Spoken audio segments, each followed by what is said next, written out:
In depth tonight, a new bipartisan bill making its way through the state legislature might be a step to solving Greenville's housing crisis. Now, the bill would allow cities to use their tourism tax dollars for more affordable housing. That's right. It's a possibility. Fox County's Kennedy Harris tells us how your dollars could build houses. Kennedy. Yeah, this won't be a new tax. It's essentially just redirecting money the city is already getting and using some of it for housing. One city leader describes it as a potential game changer. Adds one more revenue stream. And right now, Greenville needs as many streams for affordable housing as they can get.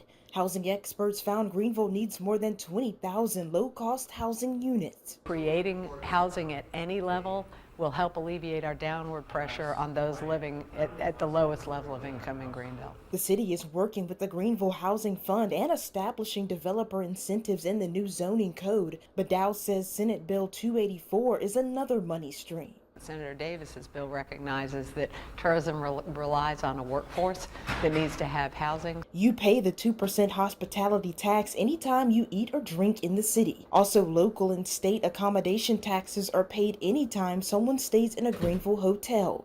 And because tourism is up, the bank is too.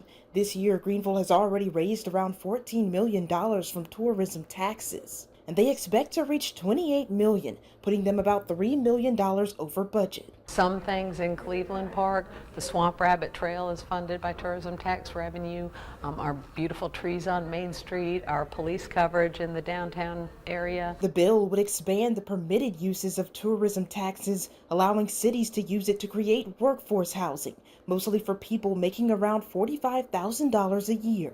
It's just adding flexibility in what these taxes can be used for. The bill is in reaction to a statewide need for hospitality workers and homes for those workers to live in. So I do think this could be a game changer in us building that workforce to support all of those things that we love to enjoy. And the bill is expected to be reviewed by a House committee before the end of this month. If it is signed into law, city leaders would have the power to decide how much they'd like to go towards housing. Kennedy Harris, Fox Carolina News.